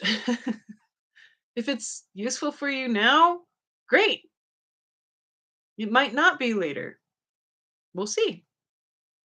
But for sure, those things have changed regularly and they definitely will. Good. And so, Darina, and anyone interested in that quantum healing class series, just pop onto my site, seerandscientist.com, and you can see under offerings that that class bundle. And the next one, the makeup for the second one, is coming up on Tuesday at 6:30 Eastern time, which I realize is pretty late for my European folks. My apologies. It was the best time that I can work it all in because sessions are a priority. But the replays always get sent out, and I've been transcribing these classes too. So you get a transcript, the audio, and the video replay. Good.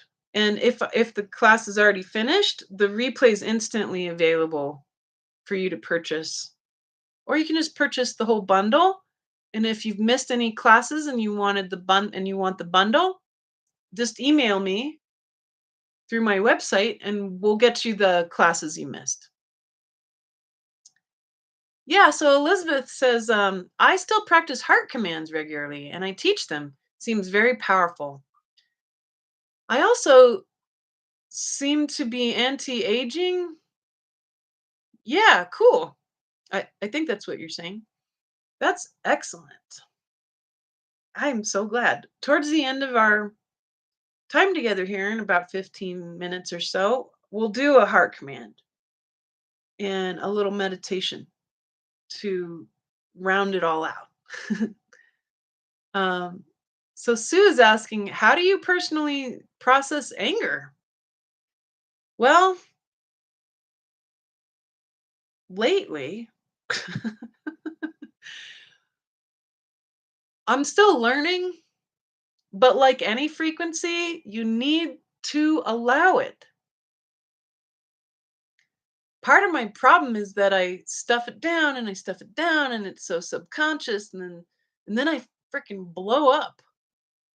I know it seems like totally crazy for you to imagine me blowing up, but I'm a human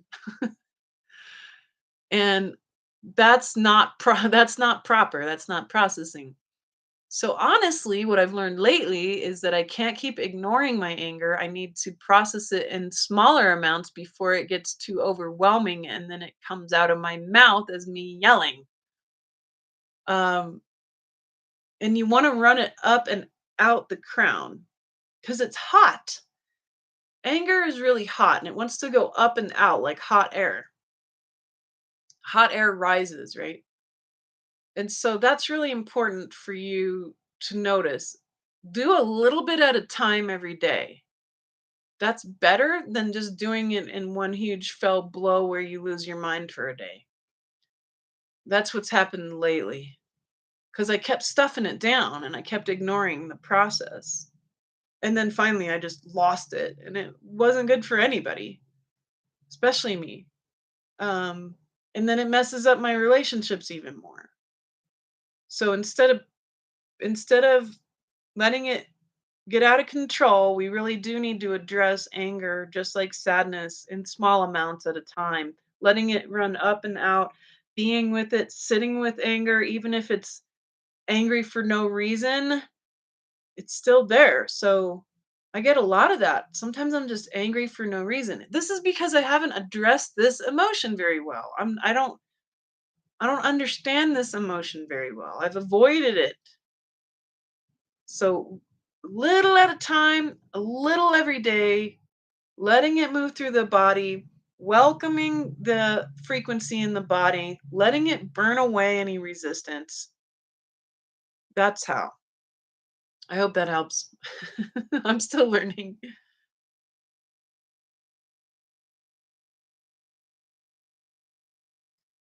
Yeah, so Sarah's pointing out um a, some time ago, 3 decades ago, she had.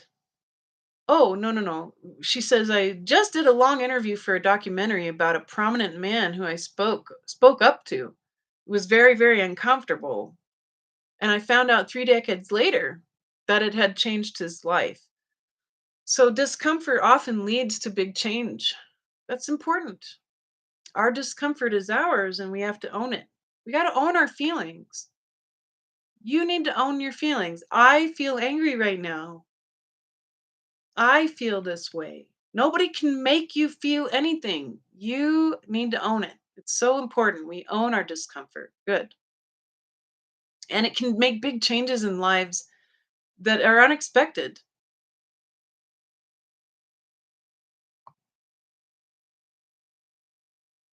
Gwendolyn's pointing out, she senses this sort of doom entity darkness, um, doom and gloom, and it's really heavy and it clings and,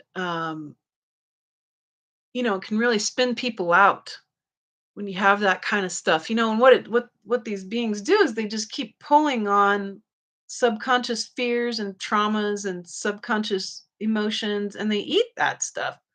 They don't hate you. They just prefer to eat doom and gloom. Um, Honestly, I did this whole big training, Gwendolyn, called Empaths and Entities, about how to manage this without having to suffer through a lot of the war part, right? You don't necessarily have to go to war to get rid of this stuff.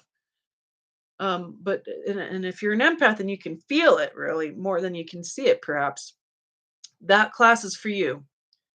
Grab that one, Gwendolyn. Empaths and Entities training. So that'll help. Because that would be like a whole obviously class, but I already did it, so it's available to you.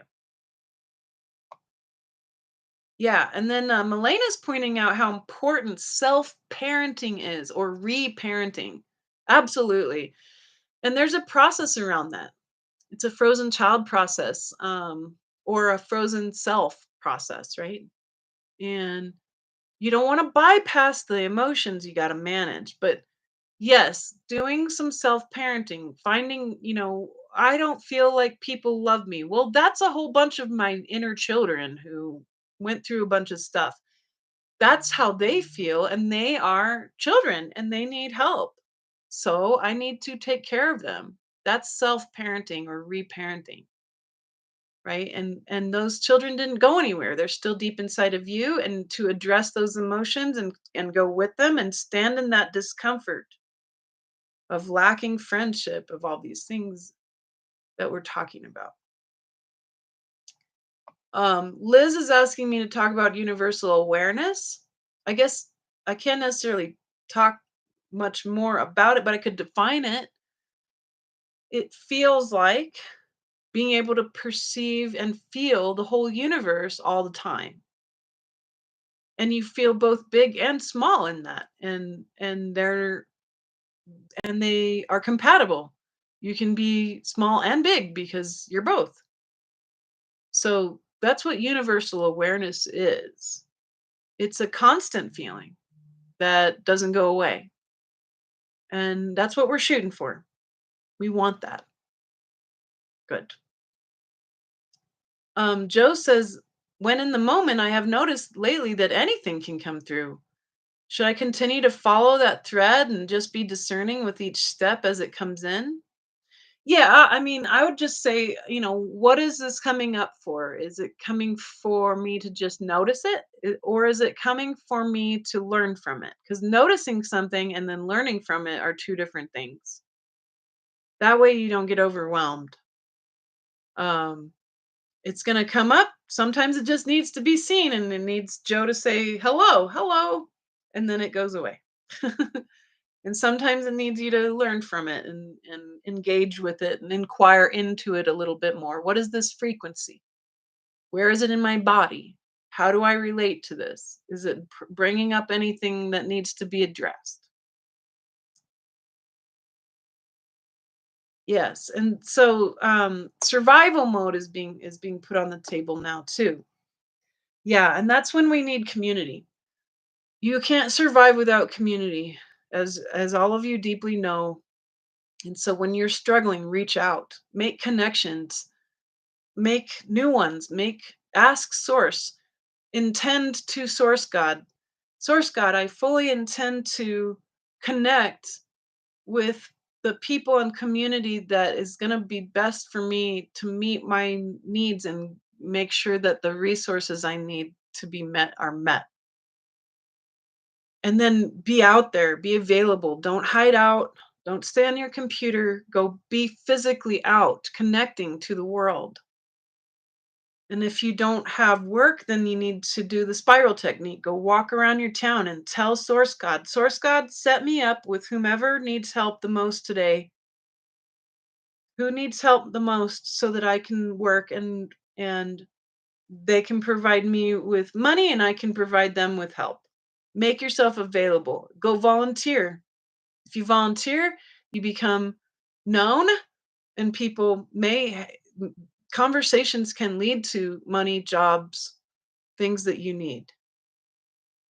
So that's what we got to do when it comes down to it. I've been there, I understand. I've been homeless 3 times and I understand. And that's what got me out of it every time, every single time. Just make yourself available freely. Show up. Just help out the best that you can and keep making connections to community.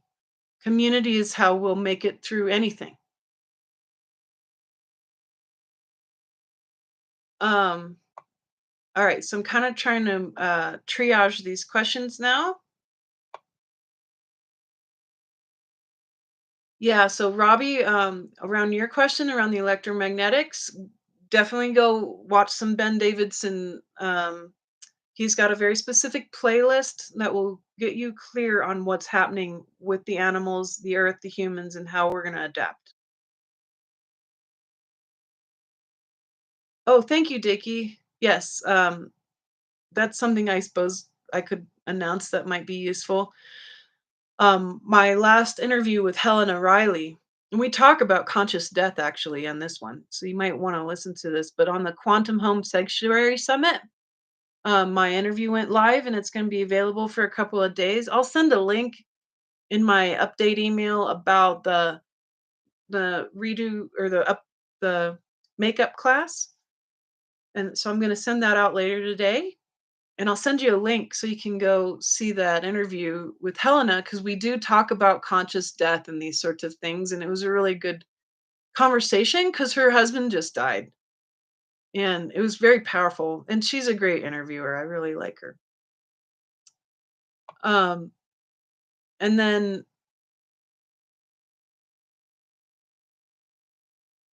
Quantum Mermaid, I like that name. So Quantum Mermaid asks, I'm finding that I don't know how to support or be there for people suffering right now. I only know how to feel it with my own self. Any advice on how to help humans with all this? Well, just listen, honey. You don't have to do anything. Just listen and mirror back to them. So if somebody says, so and so broke my heart and I'm so upset, or I just lost my job on my birthday, what the heck? Just listen and then say it back. Say, I hear you. Oh my gosh, you lost your job on your birthday. I'm so sorry. Compassion and listening. That's all you need to do. And if there's other stuff, it'll show up and it'll be spontaneous. But honestly, people are creating their reality and they need you to just listen. And so we mirror it back. And so compassionate communication, we mirror it back. I hear you. This thing happened to you. You got canceled by people you thought were your friends, right? That way they know that somebody's heard them. That's huge. So just mirror stuff back. Listen to people and then mirror it back. Repeat it back. So this happened to you. And this is how you feel. You feel you're in a lot of pain. That's big for people. So just practice with that. At first, it's a little awkward to mirror stuff back, but it actually is very profound and people really do feel heard then. And then if they need some help or need some solutions, they'll ask. But most of the time, people just need you to hear them.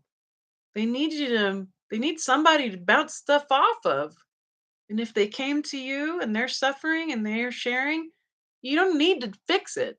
They're learning from it, but they're going to learn more if you just listen and then say, "All right, I hear you. This stuff happened to you and this is how you feel." And then they're like, "Wow, they were listening. I feel heard." That's huge for somebody when they're suffering. To start there. So Cheryl is asking, yes. So the first class is basic remote viewing beginner stuff, right? And then the next classes that we're doing on Tuesday the 9th is advanced remote viewing. That's all necessary for quantum healing. So that's why it's part of the quantum healing package bundle of the classes I'm teaching. All right, very good. You find Ben Davidson on YouTube by putting in the search bar "suspicious observers." That's his channel. Yes, very good.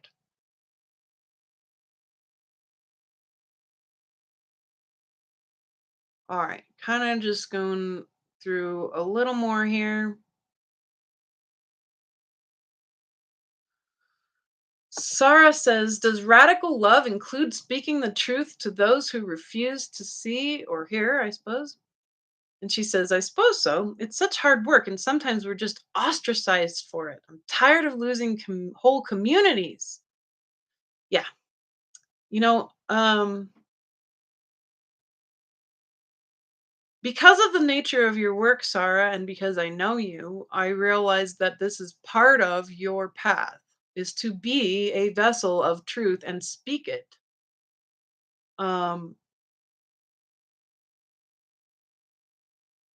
and yeah, a lot of people are going to fall away because they can't handle it, can't handle the truth. Um, But part of that's because we've been coddled in modern Western society around what we keep calling my truth or personal truth, which is truth with a big T, and it's based in subjective reality, not objective reality. And truth with a big T is objective reality, and it's a standard. And so there is a big truth with a big T. There is a standard. And it's important to try to agree on that standard. And when people put the subjective truth, how they personally feel, ahead of the objective truth, then we see the end of civilizations, not just the end of communities. And that's kind of where we're at. We're at the end of a civilization, and it's a global end. It's not just the United States or the West in general, it's a global end. Um, and that's necessary. But I believe that it can be a lonely job to be an objective speaker of the objective truth, to not make it personal.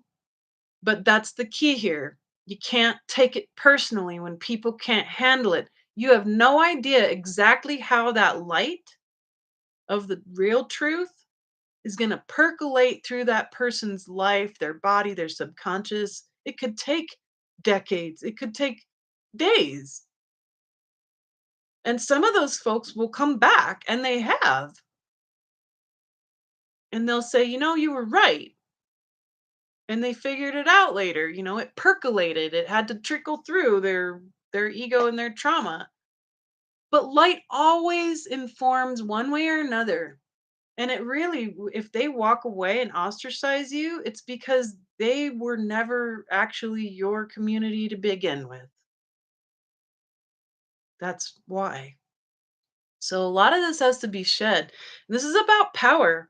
Don't give your power away through taking it personally when entire communities decide that they don't like truth with a big T. You can't take that personally.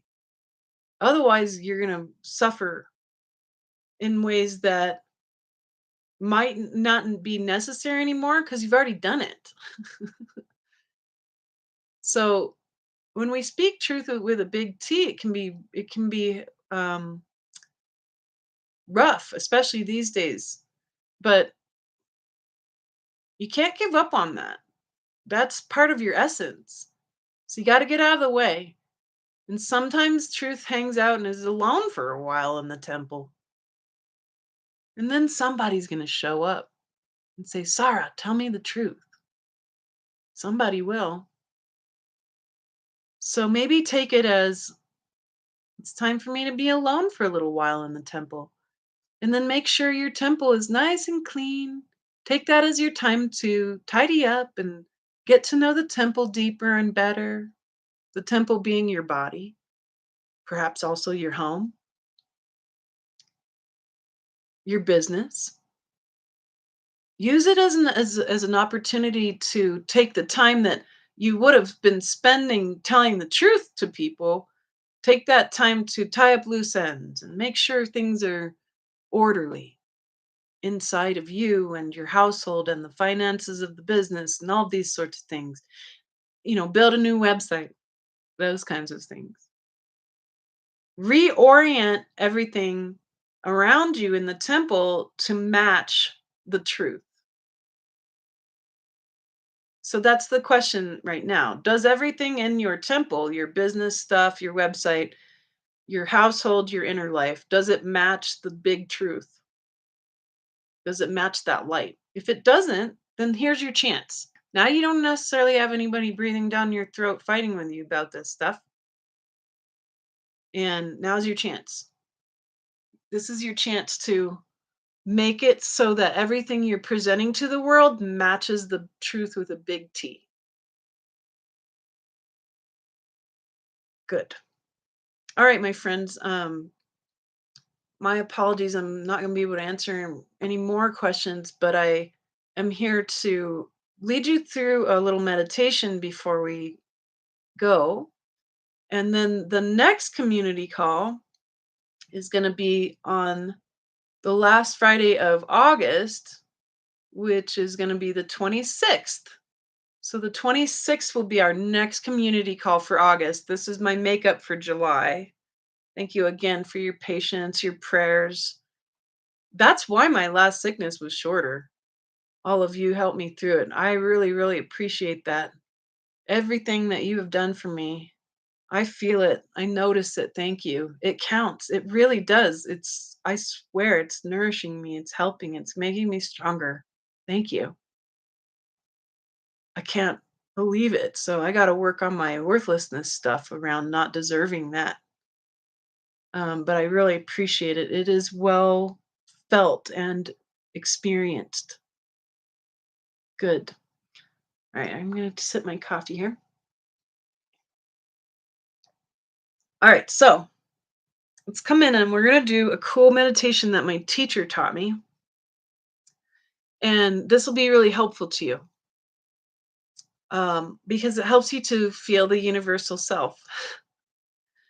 And so we start here. Um, and no, I'm getting feedback from the field to start from the navel. So let's start at the navel. And I want you to touch your body. And we're going to touch the navel, the heart, the third eye. And we're going to do it several times, okay? And I want you to say with me out loud if you can, please, because it makes a big difference. At least I've found that to be so. You can do it inside your head, but um, I mentioned earlier an ancient concept of Atman Brahman, Atman being the individuated self. And Atman is understood as the singular point from which your consciousness is connected to Indra's net, right? So I want you to think of like a web with all these little droplets of water on them. And those droplets are each of us. Those are the Atman. But when you look at a web, right, and you see those little droplets of water, you can see the whole web reflected in that water. And that's Brahman. That is the universal self. You are the universe. It's the whole web. and you're a reflection of that. You are that, and both exist. So we're going to start with Atman first. And Darina asks, "What teacher?" It's my teacher, Lucia Renee, and she's who I've been studying mysticism with for about 13 years. And you can find more out about her. She's here on YouTube too. She has a lot of really great meditations and teachings. She wrote the book Unplugging the Patriarchy. And Lucia, Luciarene. And if you go on YouTube, Lucia Renee author, because she's a published author, but her website is her name, luciarenee.com. I highly recommend you get her recapitulation series and anything she does. She's an expert in emotional processing and meditating, and the very greatest teacher of my life, one of my best friends as well. So I'm very, very blessed to share these things with you. And she did a meditation series as well, which was absolutely stellar. People said that they have had the deepest, they've been meditating for like 50 years and they had the deepest meditations using her techniques that they've ever had. So she's an excellent teacher. And I hope that you'll enjoy her work. All right. So we come down into the navel and just touch your navel. And we're going to do this kind of fast at first, and then we're going to slow it down. And so at first we're going to say Atman, and then we're going to say Atman Brahman, and then we're only going to say Brahman because we're leading ourselves from the personal to the universal self. And so here we have, here, I'll type it for you, Alice. My apologies. Lucia Renee. Very good. All right. So touch your navel and just take a deep breath. And we're going to go kind of quickly. So you touch your navel, your heart, your third eye. Atman, and say it with me. Atman, Atman, Atman. Atman, Atman, Atman. Atman, Atman, Atman. Atman, Atman, Atman. Atman Brahman, Atman Brahman, Atman Brahman. Atman Brahman, Atman Brahman, Atman Brahman. Atman Brahman, Atman Brahman, Atman Brahman. Brahman, Brahman, Brahman, Brahman, Brahman, Brahman, Brahman, Brahman, Brahman. And now sit.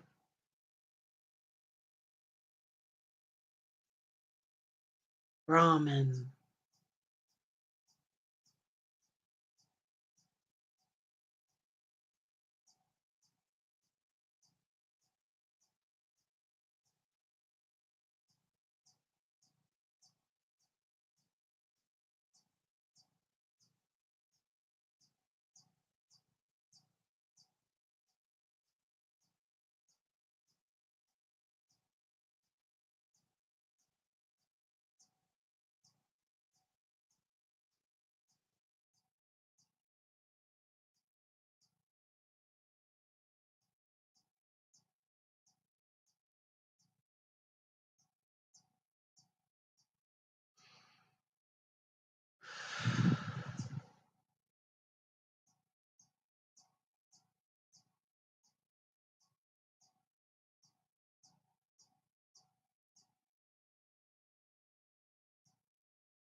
Good. And so now we come back into our consciousness here. I personally find this very effective. At first, it was really annoying. And then I kept practicing it and I found, oh my gosh, it really does. It makes it so I can feel the universe. Um, and now I'm hooked. So for myself being such a visual person, it's hard for me to feel. And so I'm learning more and more about feeling and the emotional body and that. But this particular type of meditation, as simple as it sounds, it really has made the biggest difference for me. And so, yes, happy to spell it. So it's Atman and um,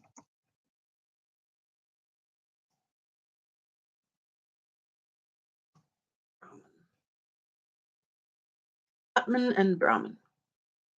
Atman being again the the point of light that you are on the net, and Brahman being the whole net. And they are the same, but to to actually get to the universal self, right? We've had to be personal self. There's nothing wrong with the personal self. It makes up the web too. But just like in our discussion earlier today, we got to look at our personal stuff and then bring it back up to the universal. And the same with meditation. So we're it's same with emotional processing. You're dealing with universal frequencies that you personally feel in specific situations that you've created. So this meditation is similar to that. You're welcoming the Atman self. I am Elizabeth. Atman, Atman, Atman.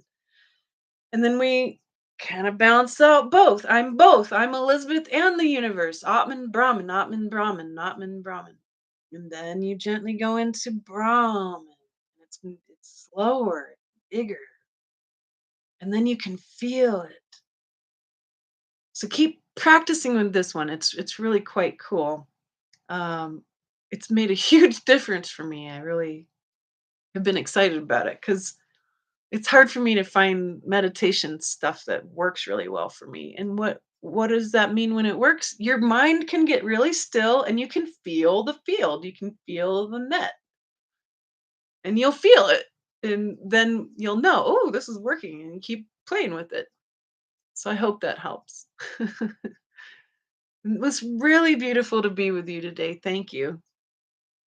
I deeply appreciate you. You know I think how much I do love you and how much I love humanity. Um Thanks for being patient. Thank you for your help with my illness and just sending me love and prayers and healing and it's such a blessing. Um and one last thing, um one of my clients asked me, she feels really isolated and these community calls are a one-way conversation pretty much. And so I'm considering trying to find some platform where we can do like a forum where it's not all about me. Um, I had started a community online one time, but I had made it oriented around me serving you. And I'd rather make it about us connecting so that you can connect with each other and people who might be nearby and things like that. So we can have a community that actually can connect with each other, not just on chat. So I'm thinking about that and I'm asking Source to help me manifest that. Something where I don't have to do too much work about it or work with it, but something where we can get it started, everybody can join easily and and just connect to one another. Maybe there's somebody in your town that's interested in this stuff and you want to get together with coffee for coffee and be able to talk to people, right? That's really important, or share preparedness ideas or share new meditations or, that kind of stuff.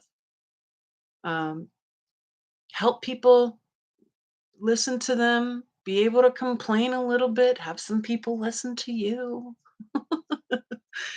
These kinds of things, I think. So I'm thinking about doing that again, but making it about us and not about me or about one subject or person. Um, yeah. All right. So that's on the table. I'm working on it. I love you and appreciate you. Yeah, Telegram's possible. I'm thinking about it. Um, I like Telegram, but we'll see. Yeah. See? I mean, there's even people right now saying, anybody here on Hawaii? That's amazing. So I'm really glad. And I think that'll be a good thing. We need it again. We'll do it a different way this time. All right. Bless you, my friends. Namaste.